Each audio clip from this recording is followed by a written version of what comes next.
दोस्तों, क्या आप जानते हैं कि आखिर मंदिर में घंटियां क्यों लगाई जाती है? दोस्तों, हमारे हिंदू धर्म में देवी देवता और उनकी पाठ पूजा का काफी बड़ा महत्व है। यहाँ अनेकों धर्म व परंपरा के मंदिर पाए जाते हैं और हर एक मंदिर की भक्तों के बीच अपनी आस्था बनी हुई है। साथ ही आपने इन्हीं मंदिरों में बहुत सारी घंटियां लगी देखी होंगी और प्रवेश करने से पहले सभी भक्तजन घंटी अवश्य बजाते हैं। ये हमारी परंपरा है, सदियों से चली आ रही है और हम इस परंपरा को निभाते आ रहे हैं। लेकिन दोस्तों, क्या आप जानते हैं कि मंदिरों में यह घंटियां आखिर लगी ही क्यों होती है? अगर नहीं तो वीडियो के अंत तक बने रहें। तो नमस्कार दोस्तों, स्वागत है आप सभी का हमारे चैनल गरुड़ धर्मार्थ पर। मित्रों, आप सभी जानते हैं कि हिंदू धर्म में जब भी कोई मंदिर में प्रवेश करता है तो सबसे पहले वहां पर लगी घंटियों को जरूर बजता है। उसके बाद ही वह मंदिर परिसर के अंदर प्रवेश करके भगवान के दर्शन करता है। इसके पीछे एक मान्यता जुड़ी हुई है, जिसके अनुसार जिन स्थानों पर घंटी की आवाज नियमित तौर पर सदैव आती रहती हो, उस जगह का वातावरण हमेशा सुखद और पवित्र बना रहता है। इसके साथ ही वहां की से नकारात्मक और काली शक्तियां पूरी तरह से समाप्त हो जाती हैं। यह भी माना जाता है कि मंदिर में प्रवेश करने पर घंटी बजते ही हमारे दिमाग में चल रहे सभी विचार घंटी की आवाज सुनकर पूरी तरह से हट जाते हैं और मन पूरे श्रद्धा भाव से प्रभु भक्ति में लीन हो जाता है। घंटी की आवाज हमारे मन को एकाग्र करके भगवान की तरफ ले जाती है।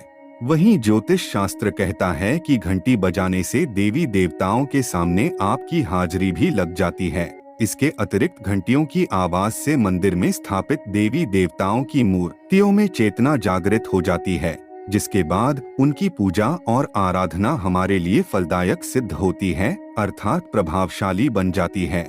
यही वजह है कि सुबह शाम जब भी मंदिर में पूजा व आरती होती है तो एक लय में कई सारी घंटियां बजाई जाती हैं, ताकि वहां पर मौजूद लोगों को शांति एवं दैवीय उपस्थिति की अनुभव हो। घंटी की आवाज से मन, मस्तिष्क और शरीर को सकारात्मक ऊर्जा भी प्राप्त होती है।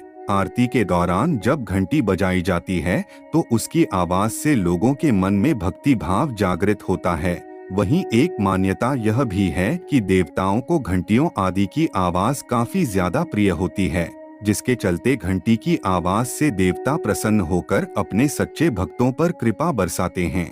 कुछ हिंदू पुराणों में बताया गया है कि मंदिर में घंटी बजाने से इंसानों के द्वारा किए गए सभी पाप खत्म हो जाते हैं। ऐसा बताया जाता है कि जब भी इस पृथ्वी लोक पर प्रलय का समय आएगा, वक्त भी घंटी बजाने जैसा ही नाद वातावरण में गूंजने लगेगा। पुराणों में यह भी कहा गया है कि सृष्टि की रचना के समय जो नाद की गूंज प्रकट हुई थी, घंटी उसी का ही प्रतीक मानी जाती है।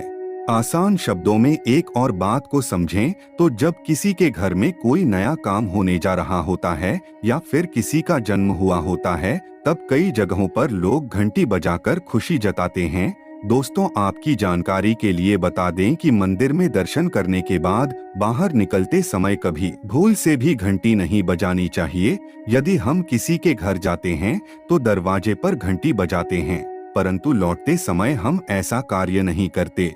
तो इसी तरह लौटते वक्त मंदिर की घंटी बजाना भी मंदिर नियम के विरुद्ध होता है। मंदिर में घंटी लगाए जाने के पीछे न सिर्फ धार्मिक कारण है, बल्कि कई वैज्ञानिक कारण भी बताए जाते हैं। इस बारे में वैज्ञानिकों का मानना है कि जब भी घंटी बजाई जाती है तब तब वातावरण में कंपन पैदा होती है, जो कि वायुमंडल में काफी दूर तक फैल जाती है। मंदिर की घंटी केवल प्रवेश करते समय और आरती करते समय ही बजानी चाहिए। वहीं घंटी को जोर जोर से नहीं बजाना चाहिए। घंटी को सिर्फ 2 या 3 बार से अधिक नहीं बजाना चाहिए। इस कंपन का फायदा यह होता है कि इसके क्षेत्र में आने वाले सभी जीवाणु और सूक्ष्म जीव आदि नष्ट हो जाते हैं, जिससे आसपास का वातावरण शुद्ध हो जाता है। जिन स्थानों पर घंटी बजने की आवाज नियमित आती है, वहां का वातावरण हमेशा शुद्ध और पवित्र बना रहता है। वहां की सभी नकारात्मक शक्तियां भी हट जाती हैं, जिसके बाद समृद्धि के द्वार खुल जाते हैं। दोस्तों, जिंक, निकल, क्रोमियम और मैग्नीशियम से बनी घंटी से जो ध्वनि निकलती है वो मस्तिष्क के दाएं और बाएं हिस्से को संतुलित करती है। ज्योतिष शास्त्र कहता है कि शरीर के सभी हीलिंग सेंटर को घंटे की गूंज सक्रिय कर देती है। मन, मस्तिष्क और शरीर को घंटे की ध्वनि अलग तरह की सकारात्मक ऊर्जा से भरपूर कर देती है।